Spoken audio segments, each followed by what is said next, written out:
Bueno, sin más, doy la palabra al profesor Tinaones Madueño, que es catedrático de la Universidad de Málaga y director de la Unidad de Gestión Clínica de Endocrinología y Nutrición del Hospital Virgen de la Victoria de Málaga, y que va a hablar sobre la obesidad en Andalucía, una perspectiva desde la atención sanitaria.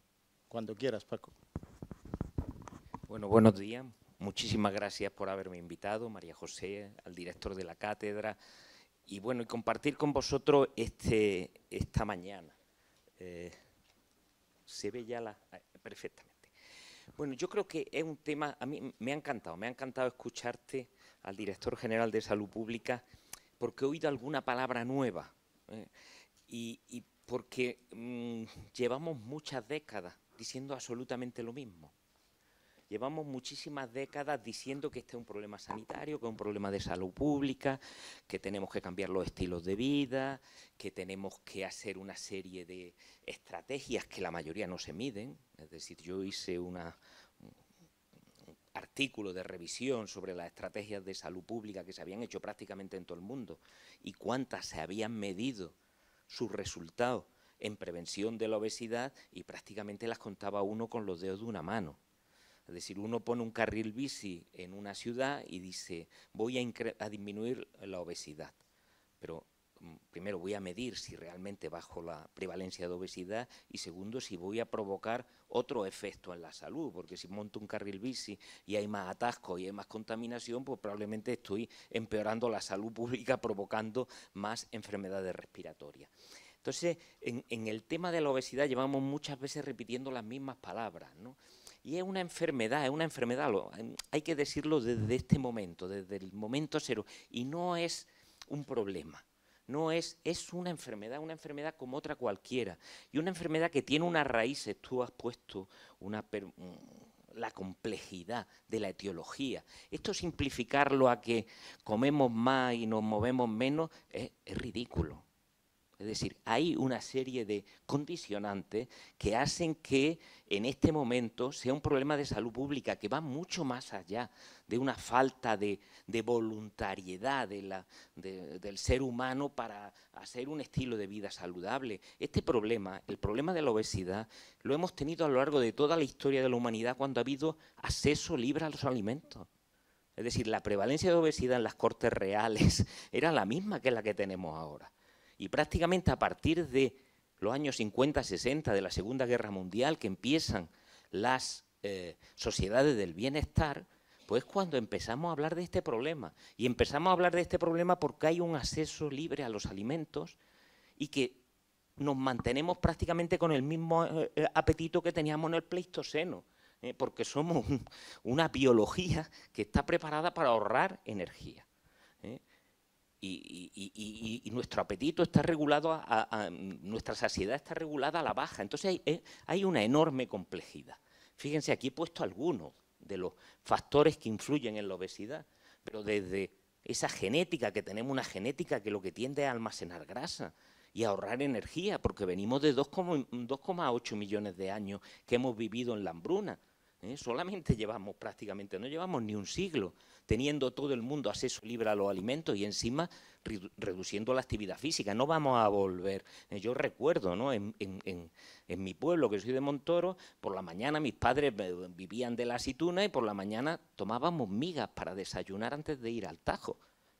Pero claro, estábamos 8 horas subiendo y bajando. Es decir, era una alimentación absolutamente insalubre porque era pan con aceite y pringá. Pero no había nadie gordo, porque obviamente estábamos 8 horas bajando y subiendo y acarreando sacos de aceituna. Eso no lo reproduce una hora en el gimnasio.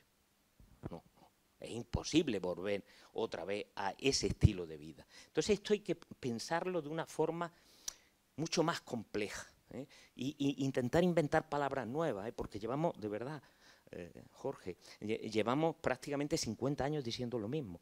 Todos los países estamos diciendo que hay que hacer estrategias de prevención. Ningún país en el mundo desarrollado ha conseguido reducir las tasas de obesidad. Ya nos damos con un canto en los dientes si cada década no subimos nada más que 1 punto o 2 porcentuales. Eso ya es un éxito. Pero prácticamente nadie ha conseguido reducir las tasas de obesidad.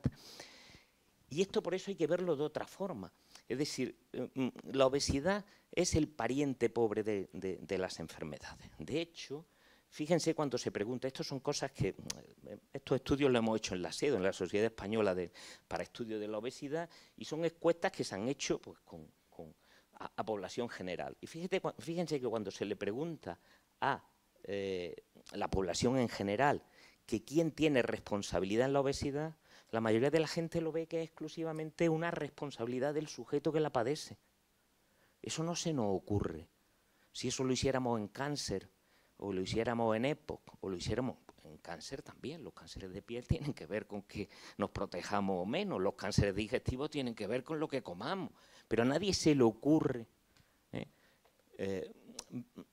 responsabilizar, ¿no?, a la persona, ¿no? Y fijaros si cuando lo importante de que una enfermedad se vea como tal y los veamos todos, los sanitarios, la sociedad, los políticos, que lo veamos como tratar con respeto a la obesidad, igual que se trata a cualquier otra enfermedad. Fíjense cuando preguntábamos a la gente si se trataba con respeto a las personas con obesidad.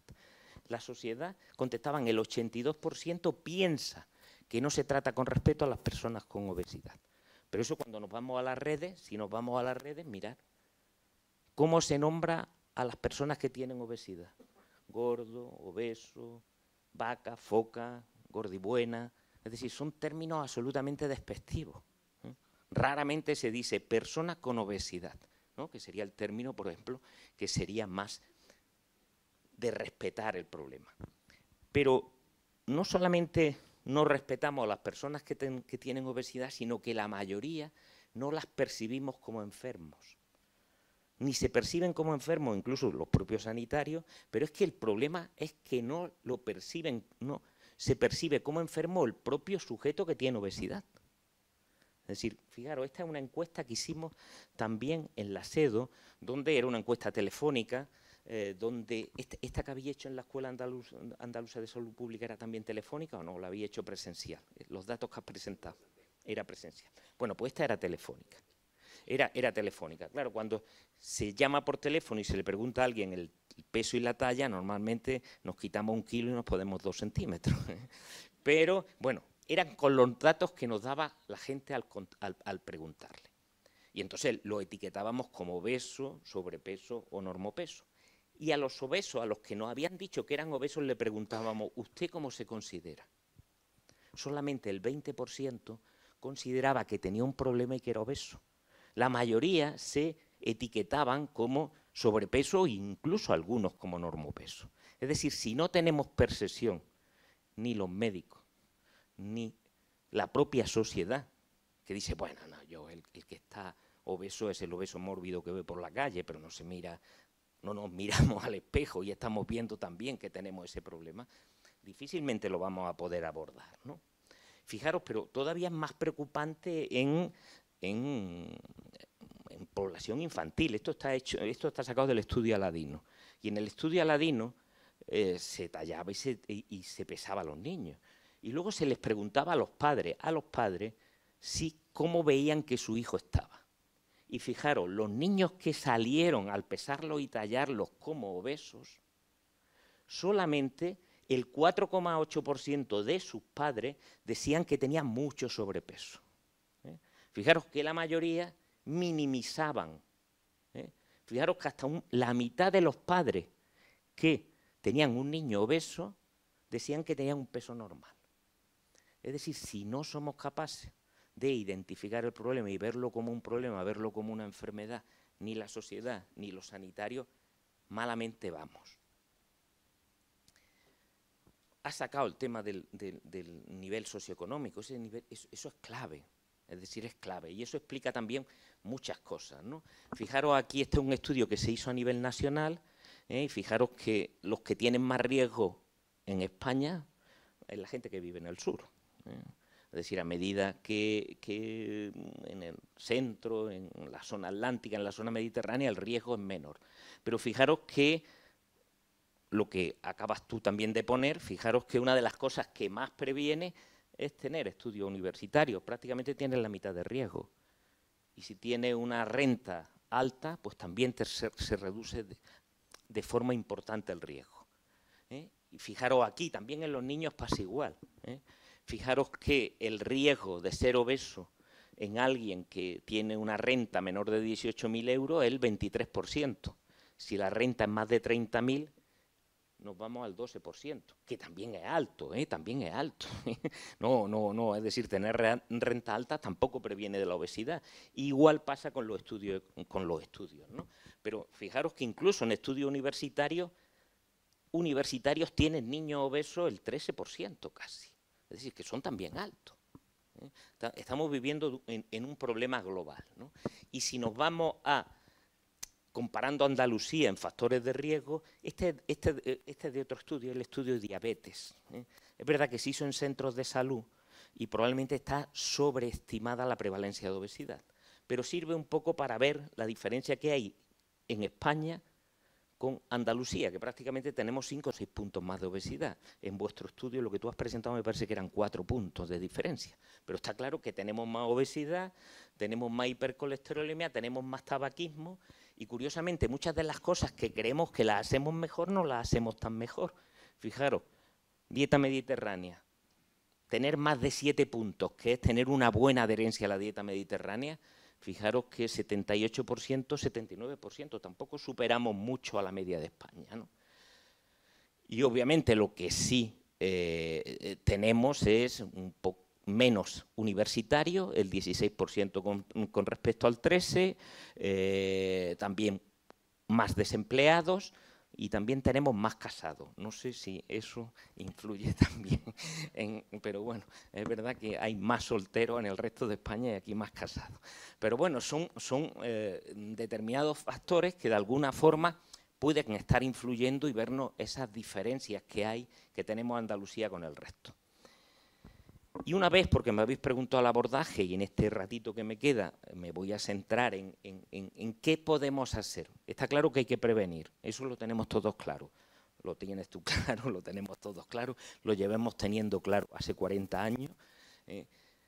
Y probablemente me ha gustado la estrategia, ¿no?, de salud global, pero yo creo que la obesidad tiene una dimensión tan importante que merecería la pena hacer un plan andaluz de lucha contra la obesidad, específico, no metido en el cajón global de la salud. Vosotros sois los que tenéis la capacidad decisiva, pero creo que es un problema, de verdad, un problema, el gran problema sanitario al que nos vamos a enfrentar en esta próxima década, ¿no? Entonces merecería. De hecho, creo que el Parlamento andaluz se hizo una propuesta de PNL para instar al Gobierno central que se hiciera un plan de lucha específico contra la obesidad, ¿no? Yo creo que si en Andalucía nos adelantáramos y fuéramos capaces de elaborar algo como tú has planteado, intersectorial, con todas, creo que daríamos un paso importante adelante. Porque el tratamiento médico de la obesidad, pues tenemos lo que tenemos. ¿Qué es lo que dicen las guías? Bueno, pues hay que ponerle a los pacientes, dieta y luego hay que ponerle, obviamente, tratamiento cuando tienen un sobrepeso con comorbilidades o que tienen obesidad. ¿Qué herramientas tenemos? Vamos, las herramientas de cambio de estilo de vida, yo quería aquí, luego como vais a hablar desde el entorno de primaria, veis si esto coincide con lo que vosotros encontráis en vuestras consultas. Cuando uno tiene un paciente con obesidad, le dice, voy a hacer un programa de cambio de estilo de vida. Y en el que tenemos en mi hospital, el programa de cambio de estilo de vida es un enfermero, un dietista e incluso un entrenador que anima a la gente a hacer alguna actividad física. Es decir, un programa completo, se hace terapia en grupo, terapia individual. Bueno, tiene 5 visitas, que no lo voy a explicar, es un programa estructurado para instar a la gente a cambiar de estilo de vida. Se le hace una cita individual, citas grupales, citas individuales, y se hacen todo este tipo de estrategias. Es decir, lo que sería un programa para cambio de estilo de vida en personas obesas, con nutricionistas, gente que le anima, entrenadores físicos que hacen de alguna forma una prescripción individualizada de ejercicio.